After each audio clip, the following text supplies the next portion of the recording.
188,000 euro. Dinja somma li ntnefqet mill-Ministeru ta' George Policino fuq karozzi ġodda u fuel minn wara l-aħħar elezzjoni ġenerali li għaddiet. Dan it-tarif ingħata fit-tweġiba l-mistoqsija parlamentari li saret mid-deputat Laburista Joe Mizzi. Dawn il-karozzi jintużaw biss minn diretturi, kapijiet eżekuttivi, chairpersons u diretturi ġenerali li jaqgħu taħt il-Ministeru ta' George Policino. B'kollox bejn l-2008 u l-2011 inxtraw 11 karozza ġdida b'nefqa ta' kważi 168,000 euro. L-olla karozza nxtrat ta' somma ta' 28,000 euro għal kap eżekuttiv tal-Awtorità Maltija dwar ir-riżorsi. Fl-istess perjodu fuq dawn il-karozzi biss intnefqet is-somma ta' aktar minn 20,000 euro fuq fuel.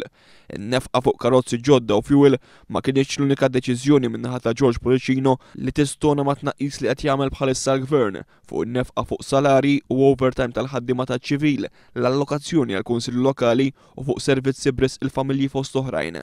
Fl-aħħar jiem sar magħruf kif il-Ministru George Policino impjega konsulent fil-Ministeru tiegħu b'salarju ta' 6,000 euro fix-xahar flimkien ma' numru ta' perkaċċi oħra.